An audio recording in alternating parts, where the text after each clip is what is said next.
নমস্কার, স্বাগত জানাচ্ছি আপনাদের তক্ক যুক্তি গপ্পে। আমি চন্দন। আজকের যে বিষয় নিয়ে আলোচনা করব সেটা হচ্ছে, আজকে আপনারা অবশ্যই অবগত আছেন যে সর্বশিক্ষার যে শিক্ষক শিক্ষিকারা আছেন ওনারা ওনাদের অধিকার আদায়ের লক্ষ্যে যে আন্দোলনে নেমেছেন, এখন পর্যন্ত টিল নাও 32 ঘন্টা পেরিয়ে গেছে, কিন্তু ওনাদের অধিকারের প্রশ্নে তো দূরের কথা, সেখানে সরকারি অধিকর্তা কিংবা সরকারের তরফ থেকে, শাসক দলের তরফ থেকে কোনো নেতা মন্ত্রী কারোর দেখা পেয়েছেন কি, এটা প্রশ্ন জেগেছে। এবং সেই ক্ষেত্রে রাজনৈতিক দলগুলোর সহমর্মিতা কতটুকু দেখাচ্ছে এই অধিকার পিপাসী শিক্ষক শিক্ষিকাদের জন্য, যারা আমরণ অনশনে বসেছেন, যারা শিক্ষা দেবেন স্কুলের মধ্যে ছাত্রছাত্রীদের, কিন্তু আজকে পেটের দায়ে দুমুঠো অন্যের স্থায়িত্বের তাগিদে ওনারা রাস্তায় আমরণ অনশনে দীর্ঘ 32 ঘন্টা। এরপর আমাদের তক্ক যুক্তি গপ্পে নিয়ে আলোচনায় বসতেই হচ্ছে। এবং আজকের এই বিষয়ে আলোচনা যারা সম্মানিত অতিথিরা আছেন, চলুন পরিচিত হয়ে নিই।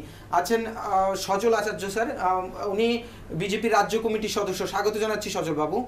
আছেন জগদীশ দাস, স্বাগত জানাচ্ছি জগদীশ বাবু, যিনি এসএসএ অর্থাৎ এই সর্বশিক্ষা শিক্ষক শিক্ষিকাদের মধ্য থেকে প্রতিনিধিত্ব করছেন। আছেন ডক্টর দেবব্রত দেবরায় স্যার, স্বাগত জানাচ্ছি, বিশিষ্ট প্রাবন্ধিক এবং আলোচক। আজকে মহোদয়রা আজকে আলোচনা করবেন যে এই বিষয়টা, যে 32 ঘন্টা পেরিয়ে গেছে সর্বশিক্ষা শিক্ষকদের আমরণ অনশন, কিন্তু এখনো কি সরকারের দৃষ্টি পড়েনি? এখনো নিয়ম যারা তৈরি করেন তাদের কি দৃষ্টি পড়েনি? এখনো যারা রাজনীতি করেন নেতা মন্ত্রী, ওনাদের কি দৃষ্টি পড়েনি? তবে কি এই শিক্ষক শিক্ষিকারা এইভাবে রাস্তায় আমরণ অনশনে থাকবেন আর কতদিন? এইভাবে ছটপট করবেন শুধু অধিকারের তাগিদে, দুমুঠো অন্যের স্থায়িত্বের তাগিদে আজকে শিক্ষকদের আমরণ অনশন, এই নিয়ে আলোচনা। চলুন প্রথমে যাওয়া যাক জগদীশ বাবুর কাছে। জগদীশ বাবু, স্বাগত জানাচ্ছি। আর বুঝতে চাইবো যে আপনারা একটা বিষয়, যে আমরা গত কালকে বসেছি আপনাদের নিয়ে এবং আলোচনা হয়েছে যে বিষয়গুলো আপনারা তুলে ধরেছেন, অনেকগুলো আমরা পেয়েছি যেগুলো আপনাদের ন্যায্য দাবি দেওয়া আছে, এবং আপনারা নোটিফিকেশন চাইছেন যাতে আপনারা নিয়মিত আছেন। বিষয়টা সেটা না, বিষয়টা হচ্ছে আজকে আপনারা আমরণ অনশন নিয়েছেন, 32 ঘন্টা হয়ে গেছে, এখন পর্যন্ত আপনাদের সাথে সরকারের পক্ষ থেকে, শাসক দলের পক্ষ থেকে, বা যারা শিক্ষা অধিকর্তা, শিক্ষক যারা পরিচালনা করেন মন্ত্রকের পক্ষ থেকে কেউ কি এসেছেন দেখা করতে? দেখুন স্যার, আমরা আমাদের ন্যায্য দাবি নিয়মিতকরণের নোটিফিকেশান দাবিতে গতকাল 12টা থেকে অনশন শুরু করেছি। আজকে 32 ঘন্টা হয়ে গেছে। তো আমিও আপনাদের স্টুডিওতে আসার জন্য প্রস্তুত ছিলাম না। আমি এই 32 ঘন্টা থেকে এখানে অনশনরত অবস্থায় আছি, তো স্বাভাবিকভাবে ক্লান্তি এসে গেছে।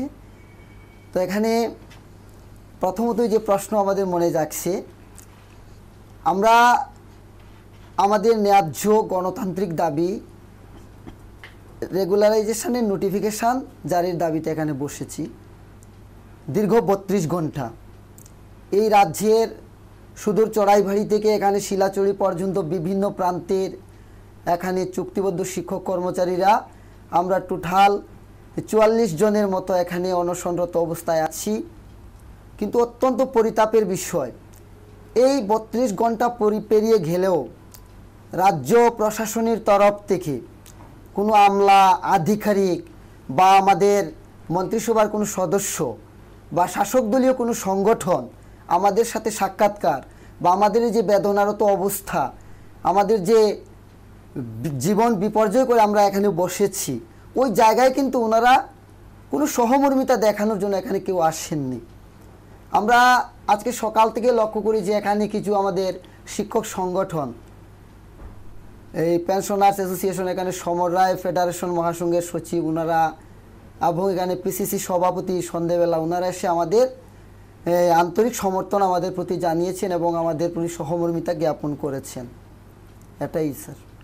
না, সেই ক্ষেত্রে আপনারা যারা এসেছেন ওনারা শুধু সহমর্মিতা দেখাচ্ছেন, আপনাদের কি সহমর্মিতা প্রয়োজন, নাকি আপনাদের কোনটা প্রয়োজন আছে? সহমর্মিতা নাকি সরকারের যেটা আপনারা নোটিফিকেশন চাইছেন, নিয়মিতকরণের যে প্রস্তাব ওনারা করেছেন কেন্দ্র সরকারের কাছে, অর্থাৎ নিয়মিতকরণের যে তথ্য তুলে ধরেছেন, সেই নিয়মিতকরণের সঠিক সত্যনিষ্ঠ নোটিফিকেশনটা চাইছেন, কোনটা চাইছেন, সহমর্মিতা না নোটিফিকেশন? আমরা সহমর্মিতা চাইছি না স্যার। আমাদের একমাত্র লক্ষ্য হচ্ছে, আমাদের আর পেছনে তাকাবার সময় নেই। সেই 2004 সালের 1 মার্চ থেকে আজকে 2017 সাল, 14 বছর আমাদের চলছে। এই সময়ের মধ্যে আমরা দেখেছি আমাদের রাজ্য সরকার 2010-11 সাল থেকে আমাদেরকে এমএইচআরডি থেকে রেগুলারাইজ দেখিয়ে স্যালারি এনেছেন এবং এখানে দীর্ঘদিন আমাদের প্রায় 7 বছর এখানে রেগুলার দেখানো হচ্ছে, কিন্তু আমাদের মনে প্রশ্ন জাগছে কেন আমাদের আজ পর্যন্ত নোটিফিকেশানটা দেওয়া হচ্ছে না। তাই আমাদের প্রথম হচ্ছে এখানে সহমর্মিতা নয়, আমরা আমাদের দাবিতে আমরা অনড়, যতক্ষণ না পর্যন্ত রাজ্য সরকার আমাদের নিয়মিতকরণের যেটা ওনারা দেখিয়েছেন এই 2010-11 সালে, ওখানে এর নিরিখে আমাদের নোটিফিকেশান জারি না করছেন, সেটাতে আমরা কখনো ক্ষান্ত থাকবো না। এখানে পাশে আছি, সহমর্মিতা এটাই হবে না। আমাদের মূল দাবির লক্ষ্যে রাজ্য সরকারকেই অবিলম্বে সিদ্ধান্ত গ্রহণ করতে হবে। সেটাই, ঠিক আছে, আসবো আপনার কাছে জগদীশবাবু। সজলবাবু, যেটা স্যার বুঝতে চাইবো সেটা হচ্ছে আপনারা এই যে যেহেতু আপনি বিজেপি দল থেকে প্রতিনিধিত্ব করছেন, আপনাদের কাছে এটা বুঝতে চাইবো যে রাজ্য সরকার এইভাবে শিক্ষার সাথে, এইভাবে শিক্ষকদের সাথে যে বিষয়টা ওনারা তুলে ধরলেন যে ওনাদের জন্য নিয়মিতকরণ বলে কেন্দ্র সরকার থেকে টাকা আনছে, তাহলে এই ক্ষেত্রে আপনারা কোনো মানে কেন্দ্রের কাছে বা এই তথ্যগুলো তুলে ধরেছেন কি? রাজ্য সরকার যদি এমনটাই করে থাকে তাহলে তো এটা অত্যন্ত বিশাল বড় ঘোটালা করছে বা সমস্যার সৃষ্টি করছে। আপনারা বিরোধী দল হিসেবে তো দায়বদ্ধ এগুলো সরকারের বিষয়গুলো কেন্দ্র সরকারের কাছে তুলে ধরা, বা যারা আছেন শিক্ষার বিষয়টা দেখেন কেন্দ্রে ওনাদের কাছে তুলে ধরা। আপনারা গেছেন সর্বশিক্ষার ওনাদের নিয়ে কোনো বিষয় তুলে ধরেছেন? দেখুন, এই রাজ্যে সর্বস্তরে বঞ্চনা রয়েছে, সর্বশিক্ষা থেকে আরম্ভ করে প্রতিটি কর্মচারীদের মধ্যে বঞ্চনা, সেই শিক্ষক কর্মচারী থেকে শুরু করে অনিয়মিত কর্মচারীদের নিয়ে বঞ্চনা, সেটা বামফ্রন্ট সরকারের সেটা কমন হয়ে গেছে। তো সেই বঞ্চনার জন্য সর্বশিক্ষা নয়, সর্বশিক্ষা ছাড়া যতগুলি সংস্থা রয়েছে প্রতিটি ক্ষেত্রে বঞ্চনা রয়েছে। এখন সর্বশিক্ষা যারা কাজ করছেন তাদের প্রতি আমাদের সহানুভূতিশীল, তারা যদি বলেন যে আমাদের সহযোগিতা প্রয়োজন, আমরা দিতে প্রস্তুত। তো আমাদের কেন্দ্রীয় সরকার বলে দিয়েছে যে রাজ্য সরকার যদি সেই প্রস্তাব পাঠায় তাহলে আমরা দিতে বাধ্য। তো রাজ্য সরকারের যেহেতু তারা অধীনে আছেন, রাজ্য সরকার যদি তাদের অনুমোদন দেন তাহলে কেন্দ্র সেটা দেখবে, বলে দিয়েছে। তাই এখন টোটালি রাজ্য সরকারের উপরে ডিপেন্ড করে। এখন আর না ওনাদের সজলবাবু, আপনারা বলছেন রাজ্য সরকার বঞ্চনা করছে, বঞ্চিত, মানে সবগুলো শব্দ আপনারা ব্যবহার করছেন। রাজ্য সরকার যখন বলে তখন আপনারা কেন্দ্র বঞ্চনা করছে, কেন্দ্র সরকারের প্রতিনিধি আপনাদের দল আছে কেন্দ্রে, সুতরাং আপনারা যখন কিছু একটা বলবেন তখন রাজ্য সরকার বঞ্চিত করছে। আচ্ছা, আপনাদের এই বঞ্চিত বঞ্চিতের খেলায় তো সাধারণ মানুষ মরছে। এই যে সর্বশিক্ষার যে শিক্ষক শিক্ষিকারা স্কুল ছেড়ে, শিক্ষা প্রতিষ্ঠান ছেড়ে, বাচ্চাদের ছেড়ে 48 জন সর্বশিক্ষা শিক্ষক শিক্ষিকা আজকে অনশনে আছেন, রাস্তায় আছেন। শুধু আপনারা খেলছেন বঞ্চনা আর বঞ্চনা, কেউ কেন্দ্র বঞ্চনা, কেউ রাজ্য বঞ্চনা।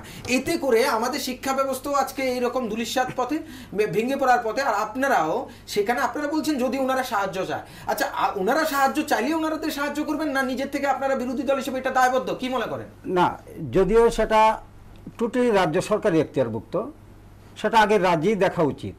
এবং তারা যে আমাদের শ্রদ্ধেয় অর্থমন্ত্রী ভানুলাল সাহা এক সাক্ষাৎকারে বলেছেন যে সর্বশিক্ষার শিক্ষকদের নিয়মিত স্কেলে বেতন ভাতা দেওয়া হচ্ছে। তো আমরা তো জানি বেতন ভাতা পাচ্ছেন। আজকে অনশন যখন তারা বসেছেন তখন বোঝা যায় যে তারা কিভাবে যে বঞ্চিত হয়ে আছেন। তাহলে টোটালি রাজ্য সরকার দুমুখ কথা বলছেন। আমাদের অর্থমন্ত্রী বলছেন তাদের নিয়মিত করা হচ্ছে, আবার দেখা যাচ্ছে তারা নিয়মিত নয় বলে তাদের দাবি দাওয়া নিয়ে অনশন করছেন। সেটা খুবই বেদনাদায়ক, মানে কোথাও না কোথাও ডাবল স্ট্যান্ডার্ড। হ্যাঁ, ঠিক আছে সজলবাবু, আপনার কাছে আসবো। ডক্টর দেবব্রত দেবরায়। স্যার, দেবব্রতবাবু, যেটা বুঝবো সেটা হচ্ছে রাজ্য সরকার বা শিক্ষা ব্যবস্থাপনা, শিক্ষা মন্ত্রককে এখানে কি দায়িত্ব নিতে হবে? এই যে সর্বশিক্ষার শিক্ষক শিক্ষিকারা 48 বা 44, উনি যেটা বলছেন আজকে 2 জন বাড়লো, এনারা যে মরণ অনশনে গেছেন, ওনাদের যে আজকে যদি কিছু একটা হয়ে যায় কোনো শিক্ষকের, এটার জন্য দায়বদ্ধ কে হবেন? এখনো পর্যন্ত 32 ঘন্টা পেরিয়ে গেলেও কি রাজ্য সরকারের হোশ বা কোথাও কোনো সহমর্মিতা প্রদর্শনের জায়গা থাকে থাকে না, কি বলবেন স্যার? দেখুন, আমি প্রথমেই ভ্যানগার্ডকে অভিনন্দিত করছি যে পরপর দুদিন তারা এই বিষয়টি আলোচনার মধ্যে নিয়ে এসেছেন এবং এই আলোচনার মধ্য দিয়ে রাজ্যের মানুষকে এবং রাজ্য সরকারকে তারা একটা বার্তা দেওয়ার চেষ্টা করছেন। আমি এই প্রসঙ্গে একটু পেছনের দিকে যাই। আমাদের রাজ্যে কিন্তু এই যে আজকে সাক্ষরতার একেবারে বলা চলে 100% আমরা পৌঁছে গেছি। আমাদের রাজ্য যখন শুরু হয় 1950 সালে, তখন কিন্তু সাক্ষরতার হার অনেক কম ছিল। আজকে যে এই স্তরে এসে আমরা পৌঁছেছি, তার পেছনে যে সবচেয়ে বেশি কন্ট্রিবিউশন যে কমিউনিটির, তারা হচ্ছেন শিক্ষক মণ্ডলী। আমাদের রাজ্যের সম্মানিত শিক্ষক মণ্ডলীর অবদানের জন্যই আজকে কিন্তু আমরা সাক্ষরতায় সারা দেশের মধ্যে একটা স্থান আমরা দখল করতে পেরেছি। আমি আপনাকে মনে করিয়ে দেব, আমাদের যে রাজ্যে যখন 1980 সাল থেকে 2005 সাল পর্যন্ত যে সন্ত্রাসবাদী কার্যকলাপ চলছিল, সেই সময়েও যখন সারা রাজ্যে শিক্ষা ব্যবস্থা বলা চলে পাহাড়ে একটা চ্যালেঞ্জের মুখে এসে দাঁড়িয়েছিল, সেই দিনগুলিতেও সম্মানিত শিক্ষক মণ্ডলী তাদের সাধ্যমতো তারা কিন্তু শিক্ষার কাজকে চালিয়ে গেছেন এবং এই শিক্ষার কাজ চালিয়ে যাওয়ার ক্ষেত্রে প্রায় 10 জনের মতো শিক্ষক সন্ত্রাসবাদীদের হাতে নিহত হয়েছেন। ফলে এটা অত্যন্ত দুর্ভাগ্যের, আজকে অত্যন্ত পরিতাপের এবং অত্যন্ত অস্বস্তিকর যে সম্মানিত শিক্ষক মণ্ডলী তারা রাজপথে বসে আছেন, অনশনে বসে আছেন আমাদের রাজ্যে। এটা কিন্তু আমাদের কাছে কাম্য নয়। তারা শিক্ষক, আমি একজন শিক্ষক, সেই জন্য আমি গভীরভাবে আমার খুব বিষয়টা খুব আঘাত লাগছে যে মাস্টারমশাইরা কেন রাস্তার মধ্যে আজকে অনশনে বসবেন। আমি যেটা বলবো যে যদি কোনো ভুল ভ্রান্তি অথবা কোনো মিসআন্ডারস্ট্যান্ডিং হয়ে থাকে, তাহলে অতি দ্রুত রাজ্য সরকারকে এগিয়ে আসতে হবে এবং এসে আলোচনার মাধ্যমে বসতে হবে। আজকে 32 ঘন্টা পেরিয়ে গেছে। আমার তো দৃঢ় বিশ্বাস এই বামপন্থী ফ্রন্ট সরকার তারা শিক্ষার ক্ষেত্রে প্রায় 21% ভারতবর্ষের নজিরবিহীন ঘটনা, 21% যেখানে শিক্ষার জন্য ব্যয় করছেন, সেই যে প্রগতিশীল সরকার আমাদের রাজ্যের বামপন্থী ফ্রন্ট সরকার, সেই সরকার আমার বিশ্বাস তারা প্রতিনিধি পাঠাবেন এবং সর্বশিক্ষার শিক্ষকদেরকে অনশনের জায়গা থেকে তুলে নিয়ে আসবেন। এবং এটা আমি খুব কনফিডেন্টলি বলতে পারি, কারণ এই সরকার অত্যন্ত সহনশীল, এই সরকার অত্যন্ত মানবিক সরকার। বামফ্রন্ট সরকারের গত 35 বছরের যে অভিজ্ঞতা আমরা দেখেছি, এই সরকার কোনো রকমভাবে কোনো কমিউনিটির উপর, কোনো সাধারণ মানুষের উপর তারা কিন্তু নির্যাতন করেননি গত 35 বছরে। ফলে যারা বসেছেন আজকে সম্মানিত শিক্ষক মণ্ডলী, তারা তাদের দাবি দাওয়া নিয়ে বসেছেন। কোথাও কিছু একটা মিসআন্ডারস্ট্যান্ডিং হচ্ছে। তারা বলছেন যে কেন্দ্রীয় সরকারের কাছ থেকে টাকা নিয়ে দেখানো হচ্ছে। আবার আমি যেটা শুনলাম, রাজ্যের মাননীয় মন্ত্রী তপন চক্রবর্তী বলছেন এই যে সংগ্রামটা, এই যে যারা অনশনে বসেছেন, তারা কিন্তু আলটিমেটলি কেন্দ্রীয় সরকারের বিরুদ্ধে তারা বসেছেন। কেন্দ্রীয় সরকারকেই সিদ্ধান্ত গ্রহণ করতে হবে। আমরা সাধারণ শিক্ষক, আমরা সাধারণ মানুষ, আমরা কিন্তু এতটা ভেতরে গিয়ে অতটা বোঝার আমাদের ক্ষমতাও কম। সেই জন্য কিন্তু এটা ঘটনা যে এই বার্তা কিন্তু ভুল বার্তা যাচ্ছে। রাজপথে শিক্ষকরা বসে আছেন, এটা কিন্তু কোনোভাবেই কোনো একটা জনকল্যাণকামী রাষ্ট্রের কাছে বা রাজ্যের কাছে বা সরকারের কাছে কোনোভাবেই কাম্য হতে পারে না। আমি আমার পক্ষ থেকে এবং একজন শিক্ষক হিসাবে আমি রাজ্য সরকারকে, বিশেষ করে শিক্ষামন্ত্রীকে বলবো যে আপনারা প্রতিনিধি পাঠিয়ে তাদের সঙ্গে আলোচনায় বসার সুযোগ করে দিতে হবে, যাতে আমার রাজ্যের একজনও শিক্ষক এই আমার অনশনে যেন অসুস্থ হয়ে না পড়েন, মানসিকভাবে এবং শারীরিকভাবে তারা যেন অসুস্থ না হন। এই আবেদনটুকু আমি রাখতে চাই ভাই। ঠিক আছে স্যার, ঠিক আছে, আপনার কাছে আসবো স্যার। তবে জগদীশ বাবু, আপনার কাছে বুঝবো বা যাবো স্যার, যেটা বললেন এই অবস্থায় আপনাদের সাথে উনি প্রার্থনা করেছেন বা অনুরোধ করেছেন যাতে দেখা করে, কিন্তু যেটা হচ্ছে সেটা আপনারা অনশনের বিষয়টা উনি বলছেন যে সর্বশিক্ষার যারা আছেন ওনারা কেন্দ্র সরকারের বিরুদ্ধে, অর্থাৎ কেন্দ্র সরকারের অপোজিটে গিয়ে এই অনশনটা হচ্ছে, এটা রাজ্য সরকারের কিছু না এবং সবটাই কেন্দ্র সরকারের হাতে। আপনি এটা কি আপনারা কেন্দ্র সরকারের বিরুদ্ধে বসেছেন না রাজ্য সরকারের বিরুদ্ধে? এটা রাজ্য সরকারের বিরুদ্ধে কিভাবে? 100%। কিভাবে বলতে পারেন? তো এখানে স্যার প্রথম যে কথাটা বলতে হয়, এখানে ডকুমেন্টস এখানে আমাদের হাতে আছে। এই যে আমরা 9 ফেব্রুয়ারি 2015 এমএচআরডিতে এখানে বলা হয়েছিল যদি এসএসসিতে রেগুলারাইজ করা হয় টিচারদের, তাহলে স্যালারি যে দায়ভার এটা কেন্দ্রীয় সরকার নেবে কি না, এ ধরনের একটা আমাদের এখানে সুব্রত শীল আমাদের এসএসসি টিচার উনি করেছিলেন। তো তার রিপ্লাই আমাদের হাতে এসেছে, এই দেখুন এটা আছে। এখানে সেন্ট্রাল গভর্নমেন্ট ক্লিয়ারলি বলে দিয়েছে the funds for salaries provided for regular and contract teacher as informed by the state. যদি কোনো রাজ্য সরকার সর্বশিক্ষা শিক্ষকদেরকে কন্ট্রাক্ট রাখতে চায় সেটা তাদের ব্যাপার। যদি রেগুলার করে তাহলে সেন্ট্রাল রেগুলার টাকা দেবে, কন্ট্রাক্ট রাখলে কন্ট্রাক্ট টাকা দেবে। শুধুমাত্র ফান্ডিং যেটা করা সেটা তারা করবে, এখানে তাদের কোনো বাধা নেই। রাজ্য সরকারকেই নিয়মিতকরণের যে বিষয়টা এটা এনশিওর করতে হবে। তো এখানে তো এমএচআরডির যে পেপারস না বা সেই ক্ষেত্রে জগদীশ বাবু, তাহলে আপনি কি দেখছেন এটা রাজ্য সরকার করছে না? রাজ্য সরকার করছে না। আচ্ছা, এই ফান্ডিং এর ব্যাপারটা রাজ্য সরকার না করার পেছনে কারণ কি হতে পারে? এটার পেছনে কারণ আপনাদের যদি নিয়মিতকরণ করে তাহলে কি মানে বেশি টাকা দিতে হবে এখন থেকে, নাকি অন্য কিছু কোনো ব্যাপার আছে যেটা আপনাদের কি মনে হচ্ছে? তো অ্যাকচুয়াল যেটা এখানে আমাদের তো এখানে রেগুলার করতে হবে এটা বললে তো এই দেখুন স্যার 2010-11 ফাইন্যান্সিয়াল ইয়ারে the state government has decided to pay regular pay scale to those employees who have completed 5 years. 2010 আমরা যারা 5 ইয়ার্স কমপ্লিট করেছি তাদের রেগুলার পে স্কেল ওনারা ডিমান্ড করেছেন, সেন্ট্রাল অ্যাপ্রুভ করেছে। এখানে এই যে এমএচআরডির এখানে যে অ্যাপ্রুভ বাজেট অ্যাপ্রুভ দিয়েছে এই শীটটা, তো এখানে ওনারা অ্যাপ্রুভ দিয়েছেন। আপনারা পাচ্ছেন এখন? আপনারা যারা 5 বছর কমপ্লিট করেছেন 2010-এ, ওনারা রেগুলার স্কেল পাচ্ছেন কি পাচ্ছেন না?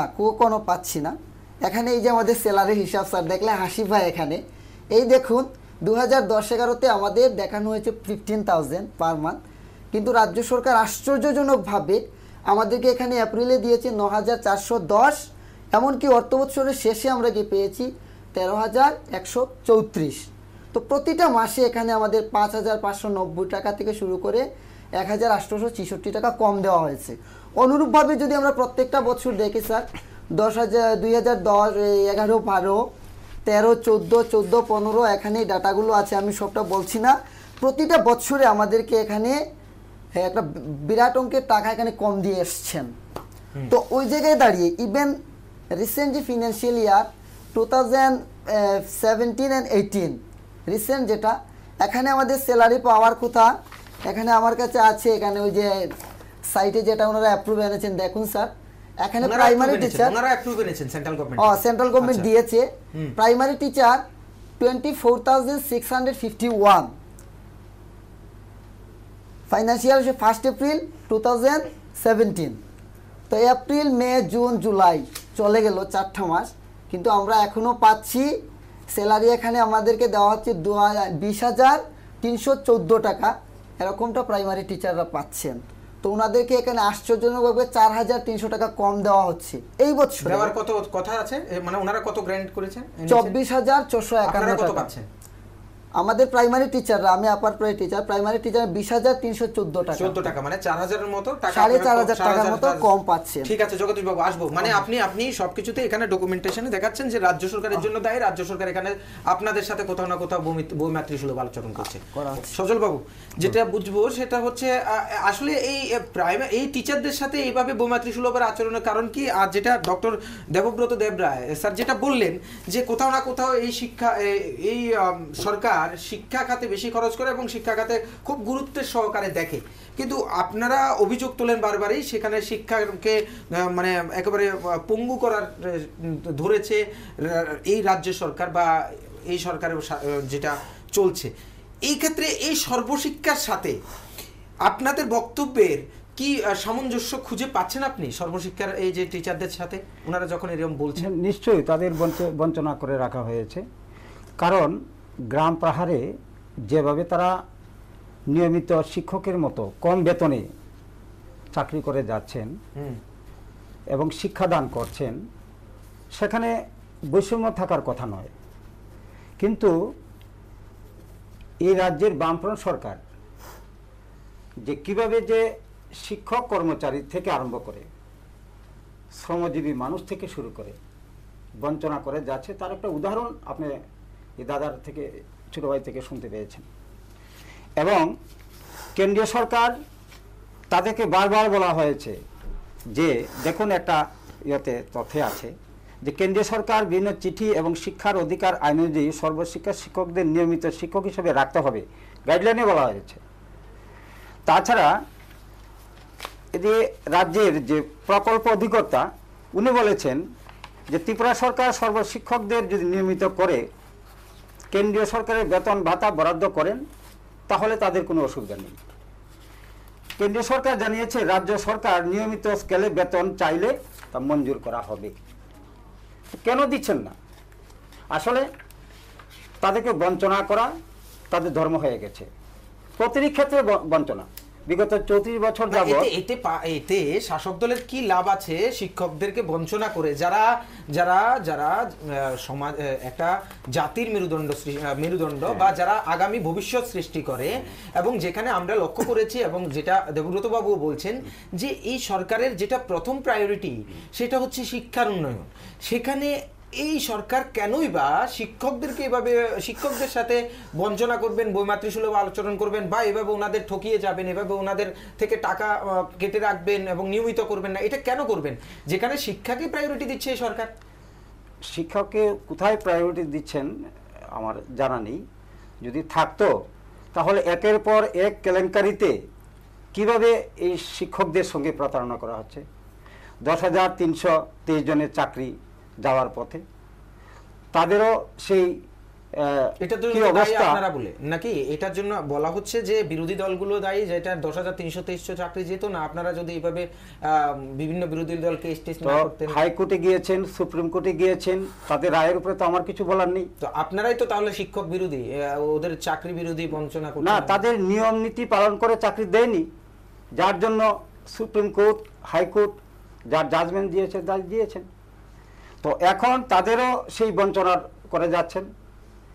বঞ্চনার সেখানে দেখুন একটা জিনিস, যদি কেন্দ্রীয় সরকার তাদের প্রতি অনিচ্ছা বা তাদের সহানুভূতি না থাকতো সর্বশিক্ষা শিক্ষকদের, তাহলে কিভাবে মণিপুর, আসাম, নাগাল্যান্ড, হিমাচল প্রদেশ, উড়িষ্যার মতো রাজ্যগুলিকে সর্বশিক্ষা শিক্ষকদের নিয়মিত করেন?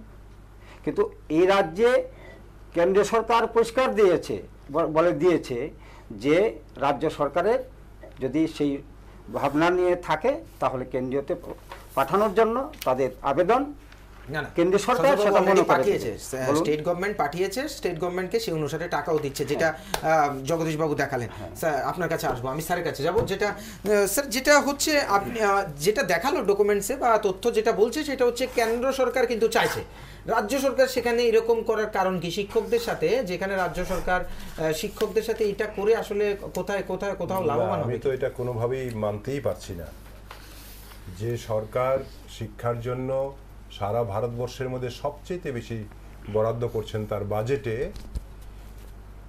এবং শিক্ষার সম্প্রসারণে যে সরকার বলা চলে সবচেয়ে বেশি অগ্রাধিকার দিচ্ছেন, সেই সরকার কোনো রকম প্রতারণা করবেন আমাদের সম্মানিত শিক্ষক মণ্ডলীর সঙ্গে, এটা আমি পার্সোনালি বিশ্বাস করি না। কোথাও একটা আমি আগেও বলেছি ভুল বুঝাবুঝি হচ্ছে। যারা অনশনে বসেছেন আমি বলবো যে এটা একটা চূড়ান্ত সিদ্ধান্ত তারা নিয়েছেন। এখন অনশনে বসা মানে হচ্ছে একটা বিচ্ছিন্ন ধরনের পরিস্থিতির সৃষ্টিও হতে পারে। আমাদের রাজ্যে খুব কম ঘটনা ঘটেছে এরকম। শিক্ষকরা অনশনে বসেছেন, সেটা রাজ্য সরকারের সম্মান তো বাড়াচ্ছে না। তা আমার খুব যিনি সজলবাবু বলছেন বিজেপি দলের পক্ষ থেকে, আমি সেইগুলোর দিকে এরা এদের দৃষ্টিভঙ্গিতে কথা বলছেন। সমস্যাটার সমাধান করতে হবে। যারা কয়েক হাজার সর্বশিক্ষার শিক্ষক আছেন তারা যদি প্রকৃতি বঞ্চিত হয়ে থাকেন এবং যদি কোনো রকমভাবে সুযোগ থাকে এবং সত্যি যদি কেন্দ্রীয় সরকার তাদেরকে নিয়মিত করতে চান, রাজ্য সরকার তো কোনো আপত্তি নেই আমার মনে হয়, না, কোনো আপত্তি নেই। দেবব্রত বাবু, এখন যেটা কোথাও উনি কি ভুল বলছেন? না, উনি ভুল বলছেন না, বা উনি- একটা উনি- পার্টির মন্তব্য তুলে ধরছেন উনি শুধু, ভুল এটা কি হতে বলছেন না, পারে? উনি না, ভুল বলছেন না। উনি তো- আমার উনি বিশ্বাস, নিজেই তার opinion হ্যাঁ, আমার বলেছেন, বিশ্বাস যে কাগজপত্রে দেখিয়ে হ্যাঁ, দিয়েছেন। আমার বিশ্বাস যে রাজ্য সরকার এবং রাজ্যের মাননীয় শিক্ষামন্ত্রী তিনি অত্যন্ত সংবেদনশীল মানুষ। তিনি অবশ্যই দেখবেন যে হয়তো কিছুদিনের মধ্যেই উনি ওনার প্রতিনিধি পাঠিয়ে কথাবার্তা শুরু করবেন। আর যারা অনশনে বসেছেন তারা আমাদের রাজ্যের মানুষ, তারা শিক্ষার কাজে জড়িত, অত্যন্ত দায়িত্বশীল কাজ তারা করছেন। সেই ক্ষেত্রে আমার হয়তো বলার সুযোগ থাকবে না পরবর্তীকালে। আমি বলবো যে রাজ্য সরকারের পক্ষ থেকে যদি বিন্দুমাত্র একটা আশ্বাস বা ইত্যাদি দেওয়ার ব্যবস্থা হয়, আপনারা বন্ধুরা আপনারা অনশন তুলবেন। কারণ অনশনটা অন্তত আমাদের রাজ্যে এইভাবে আমাদের রাজ্যে খুব কমই হয়, এবং তাতে করে যদি একটা অশান্তির সৃষ্টি হয় তাতে সব পক্ষেরই খারাপ, এবং বিশেষ করে শিক্ষক সমাজ যাদের প্রতি আমাদের রাজ্যের সমস্ত অংশের মানুষের একটা শ্রদ্ধার জায়গা রয়েছে, সেই ক্ষেত্রে এগুলো বিবেচনা করতে হবে। আর এটা হলো একটা দিক। আর দ্বিতীয় হচ্ছে সর্বশিক্ষার শিক্ষকরাও, তারাও কিন্তু তাদের যে নথিপত্র দেখলাম বা তারা যেভাবে সাংবাদিক সম্মেলনে কথা বলছিলেন, তারা খুব ফার্ম একটা কনফিডেন্স, একটা দৃঢ় কনফিডেন্স নিয়ে, আত্মবিশ্বাস নিয়ে কিন্তু এই অনশনে বসেছেন। তারা যদি তাদের কাছে মোটামুটি একটা ডকুমেন্টস ইত্যাদি না থাকতো, মানে তারা যদি দুর্বল থাকতেন এই ক্ষেত্রে, যুক্তির ক্ষেত্রে, তাহলে হয়তো অনশনের মতো সিদ্ধান্ত তারা গ্রহণ করতেন না।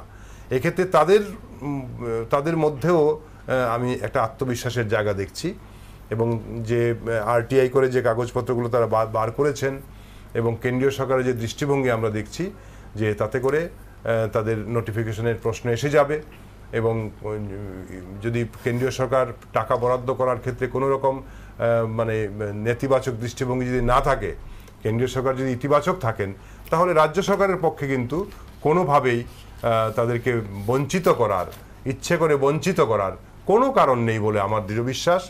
কারণ বামফ্রন্ট সরকার তার কাজকর্মের মধ্য দিয়ে প্রমাণ করে দিয়েছেন মানুষের কাছে যে মানুষের সঙ্গে কোনো প্রতারণা এই সরকার করে না, মানুষের সঙ্গে কোনো মিথ্যার কোনো প্রতিশ্রুতিও দেয় না। নিশ্চয়ই রাজ্যের মাননীয় শিক্ষামন্ত্রীর কাছে এবং রাজ্য সরকারের কাছে এমন কিছু কাগজপত্র অথবা তথ্য অথবা যুক্তি আছে যে যুক্তির দ্বারা তারা রেগুলার করতে পারছেন না। এখন কথা হচ্ছে আমরা সাধারণ মানুষ, আমরা সাধারণ মানুষ এতটা ভেতরে গিয়ে তো আমরা দেখিনি, নিশ্চয়ই আমরা কিছুদিনের মধ্যে এগুলো বুঝতে পারবো। চলছে 32 ঘন্টা পরও সর্বশিক্ষার শিক্ষক শিক্ষিকারা অনশনে, এখনো কি দিশা হয়নি সরকারের? কোথায় আছে শিক্ষামন্ত্রক? এ নিয়ে আলোচনা চলছে। সম্মানিত অতিথির আলোচনায় আজকের টক শোতে আছেন, একেবারে ডান দিক থেকে আছেন সজল আচার্য, আছেন জগদীশ দাস, আছেন ডক্টর দেবব্রত দেবরায়। আলোচনা করছেন সম্মানিত অতিথিরা এই বিষয়ে এবং শিক্ষা ব্যবস্থায়, যেখানে অতিথিরা বলছেন যে শিক্ষার ক্ষেত্রে যেখানে রাজ্য সরকার একেবারে খুব চিন্তিত এবং শিক্ষার ক্ষেত্রে খুব মাইনরলি অর্থাৎ গুরুত্বের সহকারে দেখা হয়, আবার সেখান থেকে বিজেপির যিনি প্রতিনিধি উনি বলছেন শিক্ষাক্ষেত্রে সবসময় দেখা গেছে যে রাজ্য সরকার হেয়ালিপনা বঞ্চনায় করে থাকে। আসলে এর মাঝখানে সর্বশিক্ষার শিক্ষকেরা কিভাবে ফেসে গেলেন?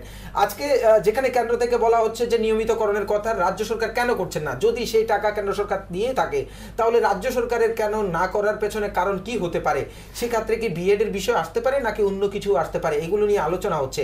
তবে এটা বাস্তব, যত দিন যাচ্ছে তত আমরা লক্ষ্য করছি যে ধীরে ধীরে রাজ্য সরকারের বিরুদ্ধে একের পর এক শিক্ষক থেকে কর্মচারী থেকে সাধারণ মজদুর থেকে একেবারে যে কোনো দিক থেকে আমরা লক্ষ্য করছি যে এক ধরনের বিরোধ, এক প্রদর্শন। এবং আজকে আমরা লক্ষ্য করলাম যেখানে শিক্ষকরা রাজ্যের ইতিহাসে একেবারে বিরল যে শিক্ষকরা রাস্তায় আমরণ অনশনে।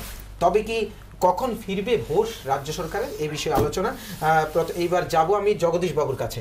জগদীশ বাবু, যে বিষয়টা বুঝতে চাইবো যে এই ক্ষেত্রে আপনাদেরকে বিএড এর কতটুকু গুরুত্ব আছে এই আপনাদের এই নিয়মিতকরণের ক্ষেত্রে, বা আপনাদের বিএড আছে কি? তো এখানে একটা জিনিস লক্ষ্য করুন স্যার, আমাদের এসএসসি টিচাররা ফার্স্ট ব্যাচ অ্যাপয়েন্টেড হয়েছে 2004 1 মার্চ। তো এখানে আমরা দেখেছি এনসিটি গাইডলাইন্স 2001 এখানে বলেছে যে 3 সেপ্টেম্বর 2001 এর পরে যে সমস্ত টিচাররা অ্যাপয়েন্টেড হবেন তাদের ট্রেনিং থাকতে হবে। কিন্তু এখানে কিছু কথা আছে আবার। এখানে আরটি 2009 যখন এফেক্ট হলো, ওখানে বলে দেওয়া হয়েছে এই 31 মার্চ 2015 এখানে আমাদের টিচাররার জন্য ছাড় থাকবে। প্রফেশনাল ট্রেনিংয়ের ক্ষেত্রে, এই ক্ষেত্রে বা রেগুলারাইজ করার প্রশ্নে ছাড় থাকবে, ওখানে করে নিতে পারে রাজ্য সরকার। কিন্তু আমরা দেখলাম আশ্চর্যজনকভাবে এই 31 মার্চ 2015-র মধ্যে অনেকেই এখানে ট্রেনিং করানো হয়নি। ওই জায়গায় দাঁড়িয়ে আমরা কি দেখলাম, এর পরবর্তী সময়েও যাদের ট্রেনিং নেই, রাজ্য সরকার নিয়েছেন তাদের, এখানে বিশেষ করে আছে ককবরক টিচাররা আছে যারা ক্লাস 8 ফার্স্ট 2001-এর পরে আমাদের স্বশাসিত জেলা পরিষদের আওতাধীন ওনারা আছেন 595 জনের মতো। তাদেরকে রেগুলার অ্যাপয়েন্টেড দিয়ে দিয়েছেন রাজ্য সরকার, এখানে তো কোনো বাধা আসেনি। তো আমরা এখানে কন্ট্রাকচুয়াল পেয়েছি, ঠিক আছে, ভাগ্যের পরিহাস, এখানে আমাদের নিয়মিত দেখি ওনারা নিয়মিত দেননি। নিয়মিত দেখিয়ে কি টাকা আনছেন? টাকা এনেছেন কিন্তু আমাদেরকে দেননি। এটা আমরা অ্যাজ পার ডকুমেন্টস এটা দেখাচ্ছি, এটা তো এখানে কিছু আমরা নিজে তৈরি করিনি এটা। তো ওই জায়গায় দাঁড়িয়ে জগদীশ বাবু বলুন, এটা কবে থেকে আনছে? 2010-11 ফাইন্যান্সিয়াল ইয়ারে 1 এপ্রিল 2010। এতদিন পরে আপনারা অনশনের কথা মনে পড়েছে? তো ওই জায়গায় দাঁড়িয়ে এই জিনিসটা বলতে গেলে কিন্তু অনেক কিছু বলে দিতে হবে। না বলতে তো হবে, বলতে তো হবে। আজকে যখন আমরা অনেকজনের মনে প্রশ্ন এটাও জাগতে পারে যে আজকে যখন নির্বাচন সামনে, তখন যখন সরকারের আপনারা সেখানে দর কষাকষিতে এসে গেছেন, আপনারা এইভাবে এখনো মনে পড়েছে অনশনের কথা? আমরা যখন 2004 সালের 1 মার্চ অ্যাপয়েন্টেড পাই, শুরুতে কিন্তু রাজ্য সরকার আমাদের কোনো ছুটি ছাটা কিছুই দেননি। সিএলইএল মেডিকেল এই সেই যারা কর্মচারী পেতেন, আমরা স্কুলগুলোতে যখন কাজ করতাম, স্কুলে যারা ভারপ্রাপ্তরা থাকতেন ওরা বলতেন যে আপনাদের কোনো লিভ রাইটস নেই। বা 2145 প্রাইমারি টিচাররা আপার প্রায় আমরা 2730 টাকার বিনিময়ে দীর্ঘ 4 বছর কাজ করতে হয়েছে। বিভিন্ন সময়ে আমরা চাইছিলাম কন্ট্রাক্ট টিচাররা সংগঠিত হই, একটা আন্দোলন গড়ে তুলি আমাদের এই বঞ্চনার বিরুদ্ধে। বা বিভিন্ন সময়ে আমরা এমএইচআরডির এসএসএ শগুন সাইটটা খুলে এখানে দেখেছি আমাদের স্ট্যাটাস কি আছে, এই সেই এই বেতনের তথ্য নিয়ে। আপনারা কি সব ডকুমেন্ট জোগাড় করতে, সবকিছু করতে কি এত বছর লেগে গেছে 2011 থেকে? না, সময় লাগেনি। এতদিন পর আপনাদের মনে পড়লো যে আপনারা আন্দোলনে নামবেন? এখানে একটা ফ্যাক্ট স্যার, এটা লক্ষ্য করতে হবে আপনাদের। 4 বছর কিন্তু আমরা সংগঠিত হতে পারিনি, বিভিন্ন জায়গায় বাধা। তারিখটা আজও আমার মনে আছে, 2007 সালের সেপ্টেম্বর মাসের 18 তারিখ আমরা আগরতলায় এসেছি 62 জন কন্ট্রাক্ট টিচার্স। কি করব, আমরা আমাদের দাবি নিয়ে একটা সংগঠন গড়ে তুলব। তো এখানে বিভিন্ন জায়গায় গিয়েছি, আমাদের প্রগতিশীল গণ আন্দোলনের শীর্ষ নেতৃত্বের কাছে গিয়েছি 2007-এর সেপ্টেম্বরে। উনি বলছেন 2008-এর ফেব্রুয়ারিতে বিধানসভা নির্বাচন, বিরোধীরা ইন্ধন টিন্ধন দিয়েছে, আপনারা এসছেন এখানে, এগুলো হবে না, আন্দোলন টান্দোলন করা যাবে না। অর্থমন্ত্রী মহোদয়ের কাছে গিয়েছি আমরা ওনার সরকারি বাসভবনে, বলছেন এগুলো করা যাবে না। পরবর্তী সময় বাধ্য হয়ে আমরা রাজ্যের মধ্যে বসার একটা জায়গা পাচ্ছি না, একটা হল লাগবে, আমার বসে তো সভা করতে হবে। আমাদের অসীমবাবু আছেন, উমাকান্ত একাডেমি, তো ওইখানে আমরা একটা হল রুম চেয়েছিলাম। খুব দুঃখ লাগে স্যার যে কথাগুলো বলতে হয়, হল রুমটা আমাদের প্রোভাইড করা হয়নি। আমরা বিরোধী দলের ছেলেরা এসছি, বিরোধী দলের ছেলে, যাই হোক আমরা বিরোধী আর ইন্ধনে এসছি, তো আমাদেরকে এখানে বসতে দেওয়া হয় না। বাধ্য হয়ে আমাদের বেনুবন বুদ্ধবিহার কুঞ্জবনের বুদ্ধবিহারের মুক্ত প্রাঙ্গণে বসে আমরা প্রথম আন্দোলন শুরু করেছিলাম। দেখলাম যখন আমরা আন্দোলনটা শুরু করি তখন যে ফোর্স আমাদের মধ্যে ছিল, স্বাধীন সত্তাটা আমাদের মধ্যে ছিল, ওনারা তো প্রশ্রয় দেননি। 2008 সালের 4 জানুয়ারি প্রথম আমাদের সাথে প্রতারণার শুরু, যেটা বলতে হয়। এখানে 4 জানুয়ারি আমরা আমাদের তৎকালীন রাজ্য সম্পাদক ছিলেন দিলীপ দেবনাথ, ওনার নেতৃত্বে আমরা এখানে একটা গণ ডেপুটেশন আমাদের এসপিডি মহোদয়ের কাছে সংগঠিত করলাম। তো দেখলাম 4 জানুয়ারি যখন আমরা আগরতলায় আসলাম, আমরা একটা বিরাট সংখ্যক কন্ট্রাক্ট টিচারকে এখানে অ্যাটেন্ড করাতে পারলাম, প্রায় 4000-এর মতো। আমাদের এই যে জনঢল, গোটা শহর আমরা কাঁপিয়ে নিলাম। 62 জন এসেছিলাম, বসার জায়গা পাইনি। ওই সময় কিন্তু আমাদের প্রিন্সিপাল সেক্রেটারি বনমালী সিনহা এবং তৎকালীন এসপিডি আমাদের হিরালাল স্যার, ওনারা রিটায়ার্ড হয়ে গেছেন, ওনারা কিন্তু ওই দিন বলেছিলেন যে আপনারা রাজ্য সরকার নীতিগতভাবে সিদ্ধান্ত আছে, আপনাদের তো এখনো 5 বছর পূর্ণ হয়নি। সেই 2008 সালের 4 জানুয়ারির কথা বলছি। আগামী ফেব্রুয়ারি মাসের 28 তারিখ তো আপনাদের 5 বছর পূর্বে। রাজ্য সরকার অবশ্যই এটা রেগুলারাইজ করবে, আপনাদের আন্দোলন করতে হবে না। করেছে কিনা খুব প্রত্যাশিত আমরা। বাইরে এসে প্রতিনিধিরা যারা বেতনের ঘোষণা দিলেন, আমরা খুব প্রত্যাশিত হয়েছিলাম। শুধু ধর্মনগর, কাঞ্চনপুর, সাবরুম, বিলুনিয়া থেকে শুরু করে যে সমস্ত টিচার্সরা এসেছিলাম, দেখলাম ওই বছরের 23 ফেব্রুয়ারি সম্ভবত ছিল আমাদের এই নবম বিধানসভা নির্বাচন। তো নির্বাচনে আমরা এই ষষ্ঠবারের মতো সরকারটাকে প্রতিষ্ঠা করলাম। 2008-এর কথা বলছি। প্রতিষ্ঠার পরে 6 মার্চ, যদি আমি তারিখটা ভুল না করে থাকি, মন্ত্রিসভার শপথ টপথ গেল। 18ই মার্চ আমাদের ডেলিগেটস টিমরা আসলেন ওখানে, যে স্যার আপনি তো বলেছিলেন কি হবে একটা। এরপরে এপ্রিল মাসের 6 তারিখে আবার যখন গেলেন, ওনারা বলছেন আপনাদের জন্য একটা ফাইল রেডি হয়ে গেছে, ফাইলটা আমরা অলরেডি ফাইন্যান্সে পাঠিয়ে দিয়েছি, যদি ওখান থেকে আসে। তো আজ পর্যন্ত সেই ফাইলের আর হদিশ আমরা পাইনি। পরবর্তী সময় দেখলাম মানে ভোট যেতেই আপনারা তো যে ফোর্স নিয়ে আমরা সংগঠন করেছিলাম, দেখলাম দেখা যাচ্ছে সংগঠনটাকে আমাদের করায়ত্ত করতে হবে বিভিন্নভাবে। এখানে আমি কোনো আত্মঘাতী সমালোচনায় যাচ্ছি না, আমাদের করায়ত্ত করবার জন্য এখানে বিভিন্ন সময় দেখলাম, একটা সময় ধীরে ধীরে আমাদের যারা এখানে পরিচালক ওনারা, আমিও তখন কিন্তু ওই রাজ্য কমিটির অন্তর্ভুক্ত, আমি এখানে 3-3 বার ছিলাম ওদের সাথে। দেখলাম একটা জায়গার মধ্যে ওদেরকে নিয়ে বসে কিছু একটা বোঝাপড়া চলে বা সাজিয়ে গুজিয়ে বলা হয়, আমাদেরকে একটু চাপা রাখা হয়, কিন্তু ডকুমেন্টসগুলো আমাদের হাতে ছিল।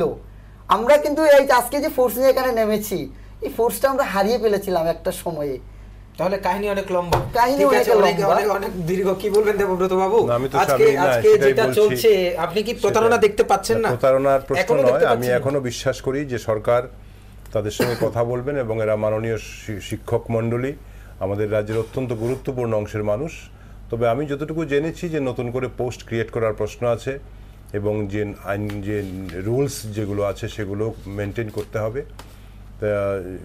এবং এই সমস্যা যে খুব কন্টিনিউ করবে তাও না, রাজ্য সরকারের আন্তরিকতা আমরা দেখেছি। ফলে আমি এই আজকের এই আলোচনা থেকে যারা অনশনে বসেছেন, আপনাদের কাছে আবেদন করব যে আপনারা নিজেদের থেকেও রাজ্য সরকারের সঙ্গে একটু কথা বলার চেষ্টা করুন। ওনারা বলতে চেয়েছেন কিনা এটাও জানা উচিত। রাজ্য সরকার অবশ্যই কথা বলবেন, কারণ 35 বছরের ইতিহাসে এমন কোনো ঘটনা নেই যে রাজ্য সরকার কথা বলবেন না কোনো আন্দোলনকারীদের সঙ্গে, এরকম আমরা দেখিনি। আর তারা তো শিক্ষক সমাজ, তারা একজন যদি অসুস্থ হয়ে পড়েন, আমার কাছে সেটাই খারাপ লাগছে। শুনলাম 2-1 শরীরও খারাপ হয়েছে, এটা তো খুবই একটা উদ্বেগের বিষয়। তারা যদি এইরকম একটা ওয়েদারের মধ্যে বাইরে বসে থাকেন বা শুয়ে থাকেন, তাদের শরীর খারাপ হতে পারে, মশা কামড়াবে। সেই জন্য বলবো যে আপনাদের থেকেও একটুখানি, কারণ বামপন্থী ফ্রন্ট সরকার অত্যন্ত আন্তরিক, আপনারা জানেন, ওনারা গেছেন, ওনারা বহুবার গেছেন, ওনারাই তো বলছেন অনেকবার গেছেন, কিন্তু ওনারা যে কাহিনীটা শোনালেন যে একটা ঘর পর্যন্ত দেওয়া হয়নি ওনাদের কথা বলার জন্য, মিটিং করার জন্য, সেই সরকারের কাছে প্রত্যাশা করা, আপনি সেই সরকারের কাছে প্রত্যাশা করতে বলছেন? সেই সরকার তো তাদেরকে নিয়োগ করেছেন। তো এই যে কয়েক হাজার শিক্ষক, তাদেরকে নিযুক্ত এই সরকারই করেছেন, এবং তারা একটা নির্ধারিত বেতনও পাচ্ছেন, তাতে কিছু কম পাচ্ছেন, কারণ এটা সেন্ট্রাল গভর্নমেন্টের প্রজেক্টের একটা বিষয়। এটা কিন্তু একটা প্রকল্প, সর্বশিক্ষা এটা কিন্তু প্রজেক্ট, এটা কেন্দ্রীয় সরকারের একটা প্রজেক্ট। এই প্রজেক্টের টাকা তারা পাচ্ছেন, তারা নিয়মিত হননি। এখন নিয়মিত করার জন্য যে রুলসগুলো আছে, সেই রুলসগুলো তাদেরকে মেনটেন করতে হবে। কি কি আছে সবটা আমি জানি না। আমার যেটা বিশ্বাস, এখনো বলছি, যে রাজ্য সরকার অবশ্যই আপনাদের সঙ্গে কথা বলবেন, এটা আমাদের বিশ্বাস। আমি একজন শিক্ষক, তার উপর ভিত্তি করে বলছি যে ওই অনশন বেশি দিন কন্টিনিউ হবে না। আপনাদের এই বিশ্বাস রাখতে হবে রাজ্য সরকারের প্রতি, যে আপনারা একটা সুন্দর পরিবেশের মধ্যে কাজ করবেন আগামী দিনে। আর যে কথাগুলো বলছেন যে নির্বাচন ইত্যাদি, সেগুলো অন্য বিষয়। একেবারে নির্বাচনের মুখে আপনারা ইন্টেনশনালি বসে গেছেন অনশনে, সেটাও কোনো কথা নয়। কথা হচ্ছে আপনারা দীর্ঘদিন ধরে বঞ্চিত হয়েছেন, সেই বঞ্চনার পরিপ্রেক্ষিতে আপনারা এই সংগ্রামে বসেছেন। ফলে এই বিশ্বাসের জায়গাটা থেকে আমি যেটা বলবো আপনাদেরকে, আপনি একজন শিক্ষক, আপনি অনশনের স্থল থেকে এসেছেন, ফলে আপনি আমাদের সতীর্থ, আপনি আমাদের সহকর্মী। আমি বলবো যে আপনারা ভেঙে পড়বেন না, মানসিকভাবে ভেঙে পড়বেন না। আপনাদের পরিবার পরিজন রয়েছে, ছেলেমেয়েরা রয়েছে, এরা সবাই রয়েছে, সবাই তাকিয়ে আছে আপনাদের দিকে। মানসিকভাবে ভেঙে পড়বেন না, একটু ধৈর্য ধরুন। আমার তো বিশ্বাস রাজ্য সরকারের কোনো প্রতিনিধি কিছুদিনের মধ্যেই দেখবেন আপনাদের সঙ্গে এসে কথা বলছেন, এবং আপনাদেরও সেই উদ্যোগ থাকতে হবে, এগিয়ে যেতে হবে, যাতে একটা সুন্দর পরিবেশের মধ্যে একটা সুন্দর অ্যাটমসফিয়ারের মধ্যে এই সমস্যাটার সমাধান হয়। আমরা কোনোভাবে চাইছি না আমাদের রাজ্যের কিছু মানুষ, কিছু সম্মানিত শিক্ষক মণ্ডলী তারা রাস্তায় বসে থাকবেন রাতের বেলা। এটা কিন্তু আমাদের কাছে সম্মানের নয়, এটা আমাদের কাছে কিন্তু একটা কি বলবো, একটা মানে পরিতাপের বিষয়। ঠিক আছে, দেবব্রতবাবু আসবো। সজল বাবু, যেটা বুঝবো সেটা হচ্ছে ওনারা আজকে আমরণ অনশনে যেতে বাধ্য হয়েছেন এবং আজকে আমরণ অনশনে যাচ্ছেন, কিন্তু প্রশ্নটা হচ্ছে এই যে আমরণ অনশনের ব্যাপারটা, এর আগে আপনাদের সাথে ওনারা কথা বলেছেন? কারণ আপনারা বিরোধী দল হিসেবে, আপনাদের যেহেতু আপনাদেরকে বিরোধী দল হিসেবে রাজ্যের মানুষও জানে, আপনাদেরও তো একটা ভূমিকা থাকে যে বিভিন্ন বিষয়গুলো তুলে ধরা, রাজ্যের মধ্যে যে বিভিন্ন বিষয়গুলো আছে এগুলো তুলে ধরা, কিন্তু কতটুকু সেটা তুলে ধরছে? দেখুন, আমাদের শ্রদ্ধেয় দেবব্রতদা বলেছেন যে এ রাজ্যে শিক্ষা বিস্তারের জন্য এবং শিক্ষকদের মান উন্নয়নের জন্য, শিক্ষার গুণমান উন্নয়নের জন্য যে এই রাজ্যের বামফ্রন্ট সরকার প্রভূত উন্নতি করে যাচ্ছেন। আমাদের একজন শিক্ষক যে জগদীশ দা যে কথা বললেন যে কিভাবে তারা দীর্ঘদিন যাবৎ বঞ্চনার শিকার হয়ে আজকে দেওয়ালে পিঠ লেগে গেছে, এবং তারা কত বঞ্চনার শিকার হয়ে এমনকি মন্ত্রী মিনিস্টার তাদেরকে স্থান দেয়নি তাদের কথা বলার জন্য, তারপরেও তাদের বলা হয় তাদের আবার দেখা যাবে। এই সরকার আমার ধারণা তাদের কিছু করবে না, তাদের করার পরিকল্পনা নেই। তারা শ্রমজীবী মানুষকে নিয়ে, তারা মানুষের বঞ্চনাকে নিয়ে তারা এই রাজ্যে তাদের সাম্রাজ্য কায়েম করতে। হ্যাঁ হ্যাঁ, ঠিক আছে সজল বাবু, বলুন আপনার কি বলার আছে, একেবারে শেষ পর্যায়ে এসে গেছে। দেবব্রত স্যার বলেছেন যে আমাদেরকে রেগুলারাইজ করার জন্য শূন্য পদের এগেইনস্টে আমাদের করতে হবে।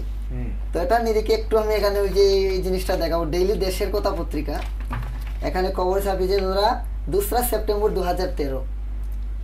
তো ওই তারিখে দাঁড়িয়ে এখানে বিধানসভার অধিবেশন চলাকালীন সময়ে বিরোধী দলনেতার বক্তব্যের পরিপ্রেক্ষিতে এখানে আমাদের শিক্ষামন্ত্রী মাননীয় তপন চক্রবর্তী বলেছিলেন যে নিয়মিত শিক্ষকের পদ শূন্য না থাকার তার পরিপ্রেক্ষিতে সর্বশিক্ষা প্রকল্পের শিক্ষকদের নিয়মিত করা যাচ্ছে না এই রাজ্যে। তো এখানে উনি বলেছিলেন যে এখানে অরুণাচল, মণিপুর, সিকিম এই রাজ্যগুলিতে শিক্ষক পদ শূন্য থাকার কারণেই ওনারা পেরেছেন। এইবার আমি বলবো, এখানে আপনারাও দেখে থাকবেন টিচার রিক্রুটমেন্ট বোর্ডের যে teacher recruitment rules RR GT UGT এখানে দেখানো হয়েছে 2014 যে তথ্য, সেপ্টেম্বরের 2 তারিখ কথা বলেছেন 13/2014 দিয়ে যে ডাটাটা এখানে আমার হাসি পেয়ে যাচ্ছে। এই কারণে এখানে দেখলাম primary teacher elementary 1 to 5 vacant আছে 18,663 জন, elementary teacher upper primary 6 to 8 vacant আছে 9,402। তো এখানে আরও আছে সেকেন্ডারি জিটি 9, 10 সাবজেক্ট টিচার 11, 12 যাই হোক। তো সব কিছু মিলিয়ে আপনারা লক্ষ্য করেন 10,323-এর যে শূন্য পদ এটাও ওটার মধ্যে অ্যাড হয়ে গেছে, প্রায় 44,000 শূন্য পদ। তো এখানে আমাদের দেখুন এখানে জায়গার মধ্যে এই যে এখানে ডেইলি দেশের কথা, এখানে আমি তো আর মিথ্যে কথা বলছি না, এখানে ওনার বিধানসভার তথ্য, এটা যদি ওনারা মিথ্যা বলতে পারে। ঠিক আছে, মানে মুদ্রা কথা আপনাদের সাথে কোথাও না কোথাও প্রতারণা হচ্ছে এবং এই জন্য আপনারা আজকে শেষ সিদ্ধান্ত নিয়েছেন। আচ্ছা, আপনারা এই যে যারা আছেন ওনাদের কাছে বিজেপির তরফ থেকে, বিরোধী দলের তরফ থেকে বা অন্যান্য দলের তরফ থেকে কি গেছেন আলোচনা, আপনাদেরকে কোনো কিছু আশ্বাস দিয়েছেন? আমাদের অনশন চলাকালীন সময়ে আজকে বিকেল 3টার সময় বিরোধী এখানে তরফ থেকে আমাদের পিসিসি সভাপতি বীরজিৎ সিনহা উনি গিয়েছিলেন, উনি বলেছেন আমরা পাশে থাকবো আপনাদের আন্দোলনে। মানে এখনো শুধু কংগ্রেসের তরফ থেকে গেছে, অন্য দলগুলো এখনো যায়নি। তো এখানে বিকেল দিকে আমাদের এই দাদা উনিও গিয়েছিলেন। আচ্ছা, বিজেপির তরফ থেকেও গিয়েছে। তবে আপনাদের এখন যেটা সহানুভূতি প্রয়োজন নেই, আপনাদের যে জায়গায় আমরা বসেছি, যাদের তরফ থেকে বসেছি, প্রত্যন্ত প্রত্যাহারের বিষয় 32 ঘন্টা পেরিয়ে গেছে, 32 না এখন 33 হয়ে গেছে স্যার। এখন স্বাস্থ্য দপ্তর থেকে একটা টিম পর্যন্ত এখানে আমাদের যায়নি, আমরা প্রশাসনিক অনুমতি নিয়ে বসেছি। আমাদের টিচাররা এখানে অনেকে অসুস্থ হয়ে পড়েছেন, প্রেশার ডাউন হয়ে গেছে, নার্ভাস হয়ে যাচ্ছেন, আসেনি। শিক্ষা দপ্তর থেকে কোনো প্রতিনিধি আমাদের সাথে কথা বলেননি। আমাদের বন্ধু সংগঠন এখানে যারা প্রগতিশীল শিক্ষক আন্দোলন করছেন, টিজিটিএ, টিএসসিসির যারা হগব নেতৃত্বরা, কেউ একটা লোকও গিয়ে আমাদের সাথে কথা বলেননি। এটা আমাদেরকে খুব মর্মাহত করেছে। আমরা কারা? আমরা এই রাজ্যের প্রগতিশীল বামপন্থী গণ আন্দোলনের পরিবার থেকে উঠে আসাই। যখন দীর্ঘ সময় এই রাজ্যে শিক্ষা দপ্তরের নিয়োগ বন্ধ ছিল, 2004 সালে সর্বশিক্ষার সুযোগে আমাদেরকে এখানে বলিদান ওনারা দিয়েছেন। আর আজ বিভিন্ন সুকৌশলে এত তথ্য থাকার পরেও এগুলিকে ওনারা এড়িয়ে যাচ্ছেন। আসলে বুঝতে পারছি না কোন জায়গার মধ্যে আমাদের অপরাধটা, কোন জায়গার মধ্যে। এই সময়ের মধ্যে আমাদের গোটা রাজ্যে প্রায় 47 জন শিক্ষক মারা গিয়েছেন। তাদের ভবিষ্যতের কোনো নিশ্চয়তা নেই, ওনাদের কোনো চিন্তা ভাবনা নেই। এখানে স্যার বলেছেন প্রগতিশীল ভাবছেন, শিক্ষা 21% খরচা করছেন, কিন্তু আমাদের শিক্ষকরা এত প্রবঞ্চিত। আমরা দীর্ঘদিন থেকে আমরা লক্ষ্য করেছি প্রায় 18 জনের মতো রিটায়ারমেন্টে চলে গেছেন। তার ভবিষ্যৎ কোন জায়গার মধ্যে? যে মানুষটা দীর্ঘদিন আপনাদের সাথে থেকে খাটলো, কন্ট্রাকচুয়াল অ্যাপয়েন্টমেন্টে 60 বছরের পরে বাড়িতে কালি হাতে চলে গেল, তাদের নিয়ে তো একটা ভাবনার দরকার। তো ওই জায়গায় দাঁড়িয়ে আমরা লক্ষ্য করেছি প্রায় 1700 জনের মতো আমাদের শিক্ষকরা আছেন, 1700, যাদের বয়স 50, 51, 52, 53 হয়ে গেছে। তাদের জন্য কি ভাববেন? তো ওই জায়গার মধ্যে আজকে আমরা বাধ্য, আমরা চেয়েছি, আমরা আমাদের দরজের বাঁধ ভেঙে গেছে, আমাদের পিঠ দেওয়ালে টিকে গেছে, আমাদের জীবনের কোনো ভয় নেই। আমরা এখানে 44 জন চুক্তিবদ্ধ শিক্ষক কর্মচারী এখানে অনশন ধর্নায় বসেছি।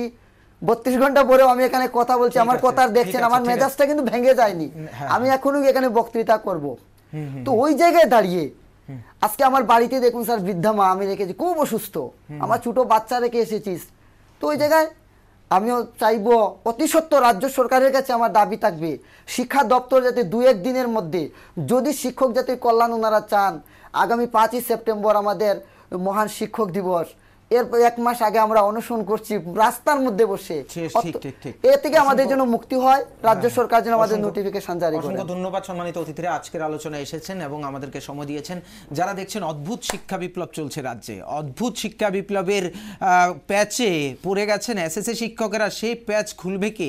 আসলে এই অদ্ভুত শিক্ষা বিপ্লব এবং অদ্ভুত যুগ মানে একটা শিক্ষার উন্নতি রাজ্যের মধ্যে যেখানে চরম সীমায় পৌঁছে গেছেন কেউ কারো বক্তব্য, সেখানে যদি এরকম ঘটনা হয় যে যেখানে শিক্ষক দিবসের আর 1 মাস, তার ঠিক 1 মাস আগেই শিক্ষকেরা রাস্তায়, তাও বিরল থেকে বিরলতম ঘটনা রাজ্যে, শিক্ষকেরা শুধুমাত্র নিয়মিতকরণের জন্য শিক্ষকেরা রাস্তায়, স্কুল ছেড়ে।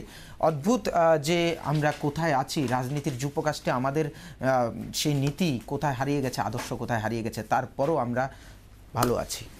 যেতে যেতে বলতে হয়, কথা বলে নেতা বিচার করে জনতা, জনতার হাতে বিচার ছেড়ে। আর আপনাদের বোধ জাগ্রত হোক এই বলে আজকের মতো বিদায় নিচ্ছি। আমি চন্দন। চলতে থাকবে নিউজ ভ্যানগার্ডের এভাবে তক্কযুক্তি গপ্প, আপনারা সাথে থাকবেন। নমস্কার।